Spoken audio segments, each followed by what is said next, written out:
What? But you're doing exactly my point here. What happens is each time people show statistics, everyone's saying crime is a problem. That young people have necessarily left the Democratic Party. Yes, there have been some gains made by the Republican Party, but by and large, young people are voting democratically. It's not often that silence becomes the loudest voice in the room, but when Karoline Leavitt responded with just 2 words, too late, every room, every panel, every studio covering the View lawsuit seemed to freeze. Not because they were shocked, but because they finally realized she meant business. This wasn't theater. This wasn't a publicity stunt. This wasn't just another 24-hour news cycle. This was war.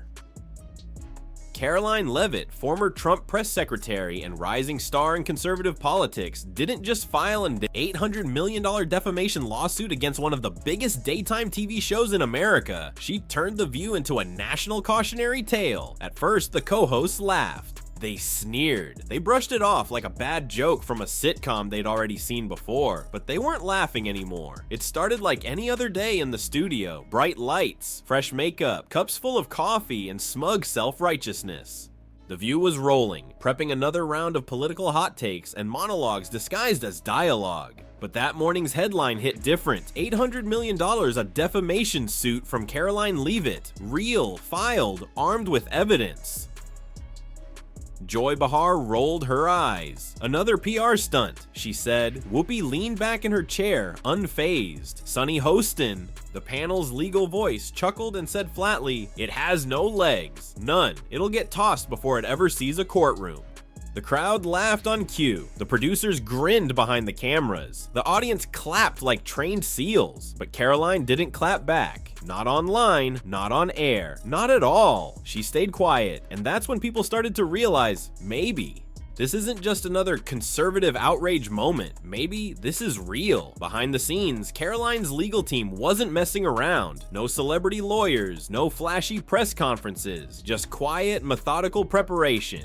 They pulled archived episodes, searched internal emails, dug into production notes, Slack messages, and even raw, unaired footage. Every insult, every smirk, every note in red ink scribbled onto a producer's memo was being cataloged, because this wasn't just about what aired on national TV. It was about what was planned before the cameras even rolled. And then came the first leak, a Slack message. Joy should press her hard on the youth angle. Get her flustered early. Another cut to audience reactions. If she stutters, it'll play better. And then the big one, a production notebook scrawled in red marker. Break her. Let her dig her own grave. Just ask about Trump. She'll spiral. That wasn't broadcast. That wasn't for ratings. That was intent. And in court, intent is everything. Karoline wasn't alleging a slip of the tongue. She was accusing ABC and The View of coordinated character assassination. Not an accident. Not heat of the moment. A strategy. While Whoopi joked on air, ABC's legal teams were scrambling. Quiet emails from network lawyers started hitting inboxes. Editors were told to locate uncut footage. Assistants were digging through years of stored media. What they found shook them because the jokes weren't random. They were rehearsed. The laughter, choreographed, and the damage documented. Still, Karoline said nothing. No Twitter rants, no TikToks, no Instagram tears. She didn't need to scream. She had proof.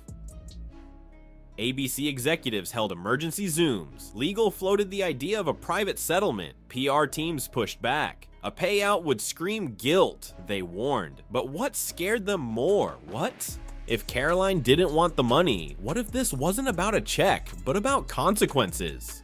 Meanwhile, on set, The View was still putting on a brave face, but their eyes gave them away. The laughter was thinner, the tone was shaky. Joy and Sunny tried to walk back their mockery, offering half-hearted compliments. "She's well-spoken," they said. "Smart, young." The audience didn't buy it, neither did Karoline, because by the time those olive branches were extended, the tree had already been chopped down. It wasn't just TV anymore. It was courtrooms, contracts, reputation.